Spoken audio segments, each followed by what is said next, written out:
महर्षि उड़िया बाबा को भी एक उपासक ने प्रश्न किया था कि महाराज जी, मन कैसे रुके?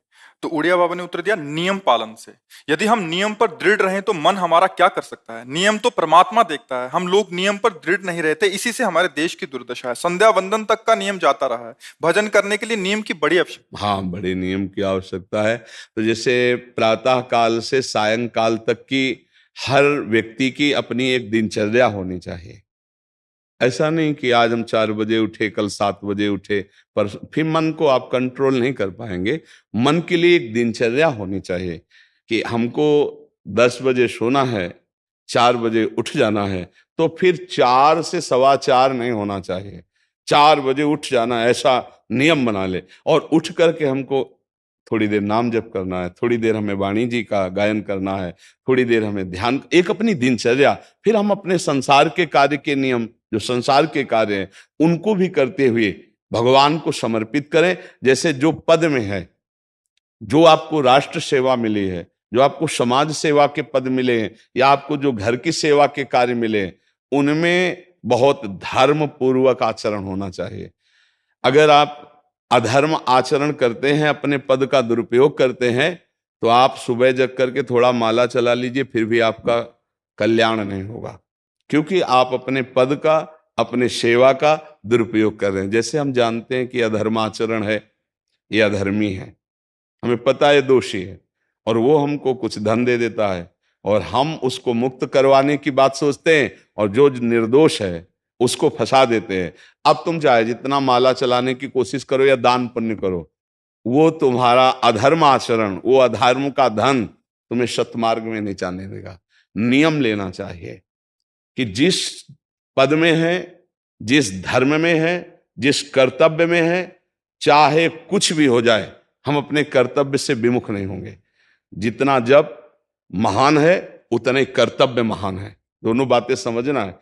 जब माला फेरा और इसके बाद बेईमानी, अधर्माचरण, इनका कोई नियम नहीं है कि हमें कैसे चलना है, तो वो माला काम नहीं कर पाएगा, क्योंकि उसका तभी सत्य भाव माना जाएगा माला जपला जब धर्माचरण है। धर्माचरण नियम से। बोले वो बड़े कट्टर नियम वाले हैं, उनको घूस नहीं, आप उनको भयभीत करके नहीं काम करवा सकते, प्रलोभन में काम नहीं करा सकते। ये हमारी गृहस्थी है ना, तो गृहस्थी के पालन के लिए धन चाहिए, और धन के लिए हम धर्म को आगे रखें, धन को नहीं। धर्म को, हमारा कर्तव्य क्या, प्रायः जैसे पूज्य बाबा ने कहा, आज हमारे देश में बहुत दुर्दशा हो रही है। दुर्दशा हो रही, क्यों? क्योंकि सब अपनी जगह से गलत हो रहे हैं। अगर अपनी जगह हम ठीक रहे तो हमारी दुर्दशा नहीं होगी। हमारा भजन कम होगा, लेकिन हम धर्म से चल रहे हैं तो हम विजयी होंगे। हम भगवान को प्रसन्न कर सकते हैं, क्योंकि हमें जो कार्य मिला है वो भगवान का ही कार्य, सृष्टि भगवान का कार्य।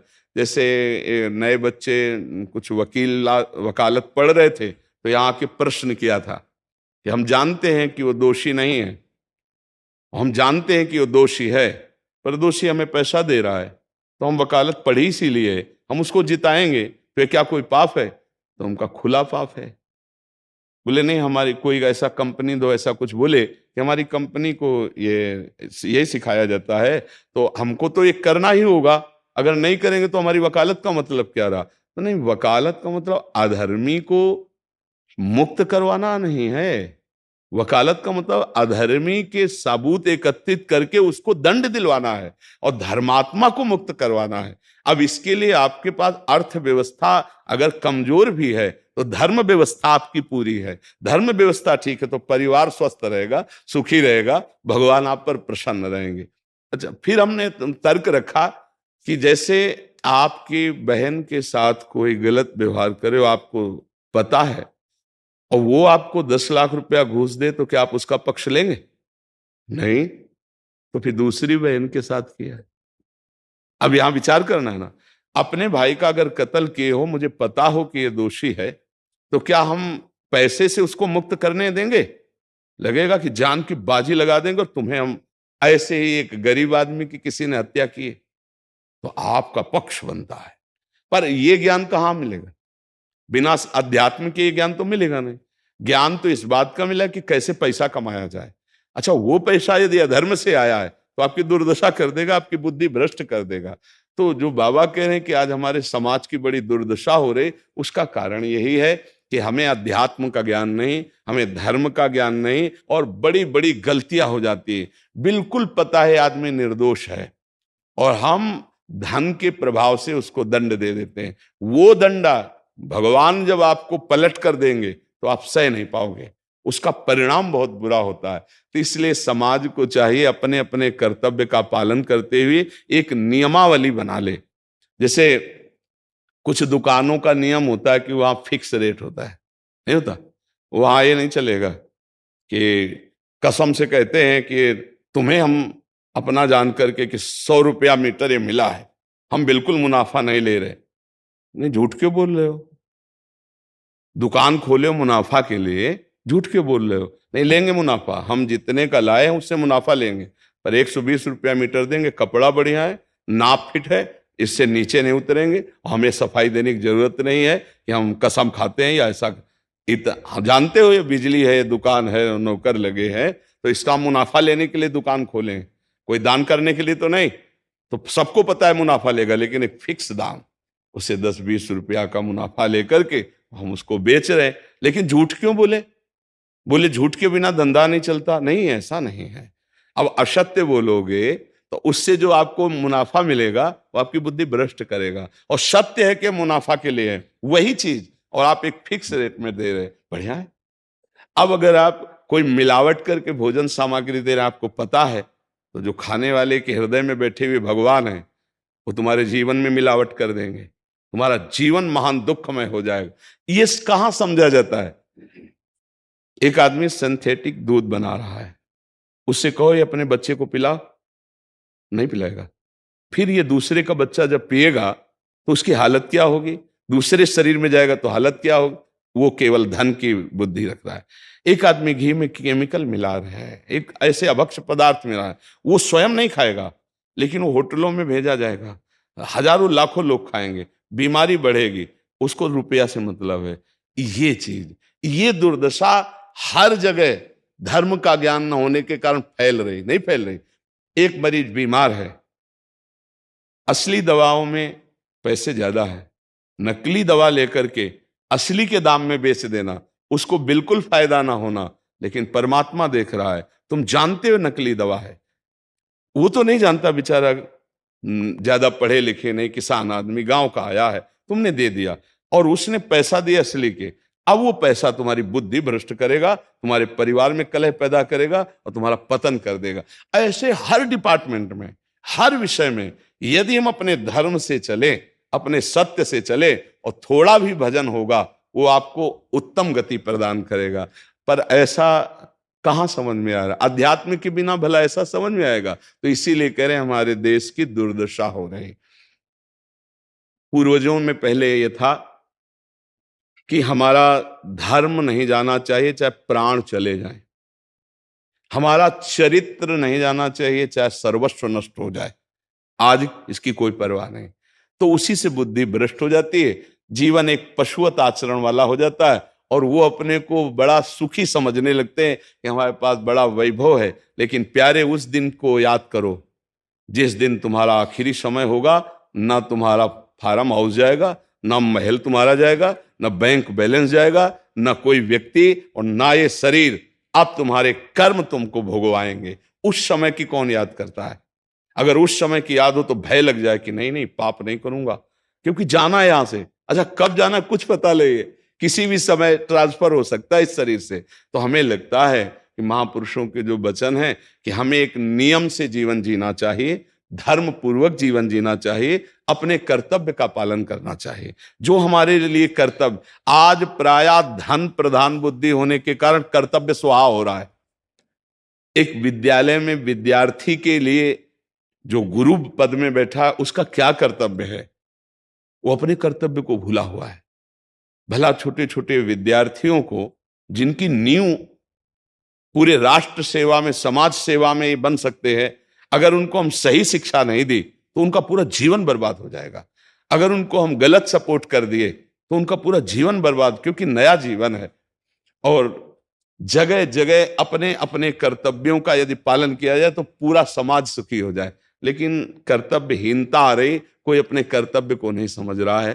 तो यही बात महापुरुष जनों को दुख लगता है कि अगर सब अपने कर्तव्य का पालन करें, धर्म का पालन करें, भगवान का नाम जप करें तो सब सुखी हो जाए। सुख सब चाहते हैं और आचरण दुख वाले करते, इसीलिए सुख नहीं मिल रहा है, परिणाम में हमें दुख मिल रहा है।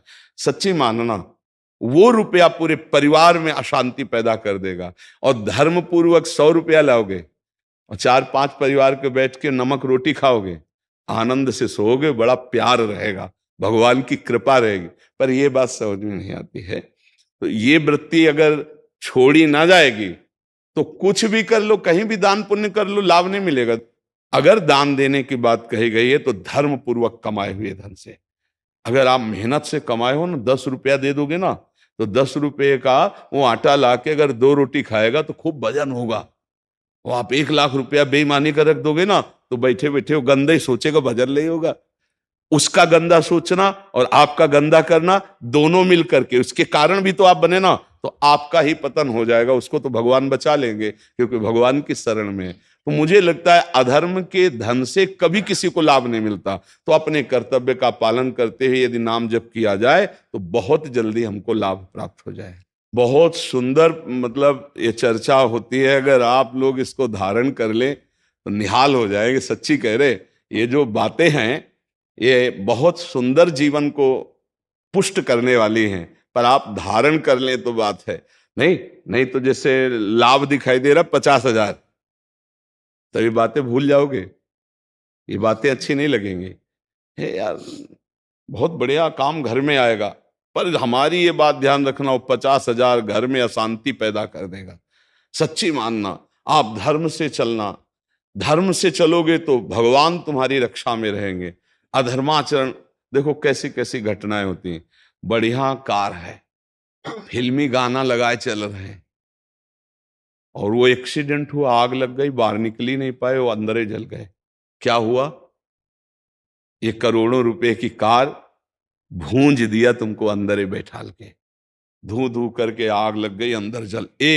ऐसे जलना चाहते हो या भगवान के आनंद में चिंतन करके शरीर छोटे हो फिर दाह संस्कार हो ऐसे कि सब लोग भगवान के नाम का कीर्तन करते ही जा रहे, फिर आपका अंतिम संस्कार वहां जीवित जल गए? क्या हो सकता है? एक एक पल तुम्हारे कर्म का हिसाब होगा, एक एक सेकंड का। ऐसे कर्म करो कि हमारा अच्छा हिसाब हो, बुरा हिसाब। ये मत समझो कोई देख नहीं रहा, वो देख रहा है जिसको हिसाब करना है, वो देख रहा है। उसके लिए कोई वकील या किसी सबूत की जरूरत नहीं होती, वो सर्वांतर्यामी आपके अंदर बैठे ही देख रहा है। तो सदैव जैसे सत्संग सुन रहे हैं, तो अगर हाथ जोड़ के प्रार्थना है, थोड़ी भी बात मान लोगे तो आप सच्चे सुख के मार्ग में चलने लगोगे। नहीं तो भाई बहुत गंदी हवा चल रही है, माया की बहुत गंदगी ऐसी फैल रही। कलिकाल है ना कि ये बातें किसी को पसंद नहीं आती। वो बात बताओ कि हम कितना रुपया कमा ले, कैसे कितने भोग भोग ले, और वो अध्यात्म में नहीं है। आपको सच धोखे में मत रहना, अध्यात्म में है। जितना आप धर्म से चलोगे उतना सुखी होगे, और लोक में है जितना धन मिल जाएगा उतना सुखी माना जाएगा। लेकिन वो सुख नहीं है, वो चंद मिनट के लिए हाइलोजन की तरह जलेगा, फ्यूज हो जाएगा।